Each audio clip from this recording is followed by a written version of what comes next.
Hi everyone and welcome for this new tutorial how to paint a non-metallic metal steel pretty clear.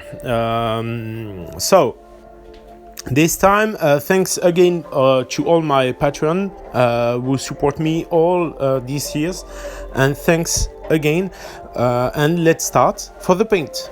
So I start with the same beginning than the first video about the yellow. Just I focus with some white just at the beginning of each metallic things. So the gauntlet and the hand, for example. So after that, I'm going to push my Mechanicus gray contrast color.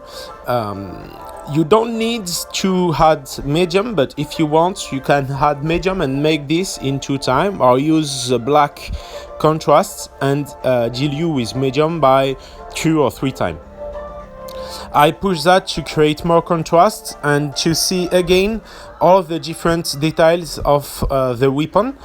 By the way, I already do the yellow, and some of the yellow when I use airbrush was on the weapon, so that's make things to come back with a little bit of this contrast color, and now with airbrush.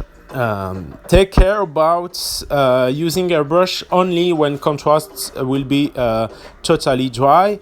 If you are very happy to paint and don't want to wait, so you can always use hair dry to accelerate the dry of the paint.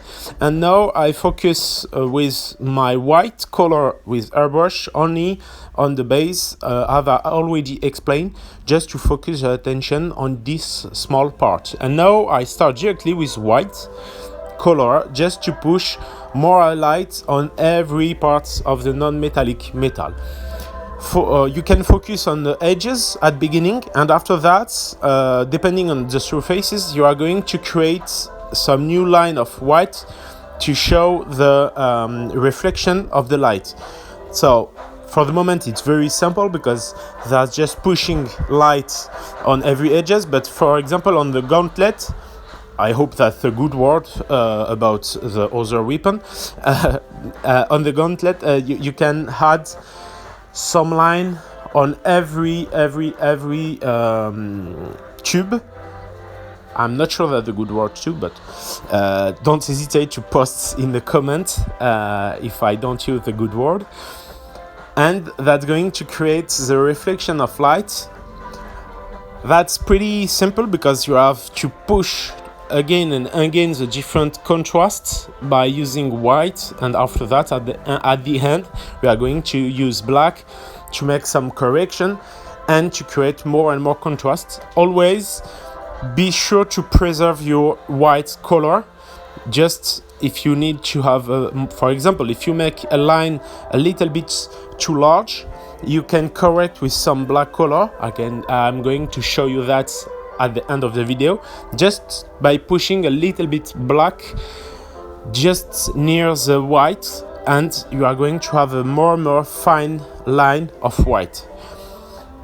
More the line of white will be thin, more your effect will be strong.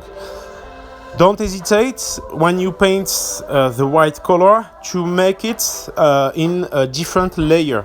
The first one will be a little bit strong but not enough, but after you are going to make it 2, 3, 4, 5 times, that's going to be more and more strength. Don't try to make it only in 1 time.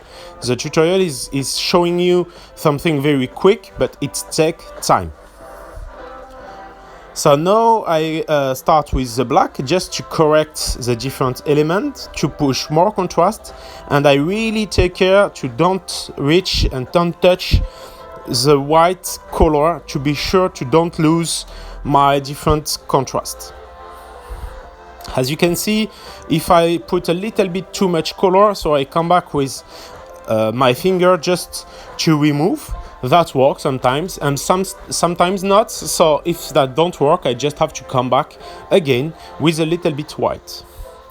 here is for this tutorial. Thank you for watching and see you tomorrow.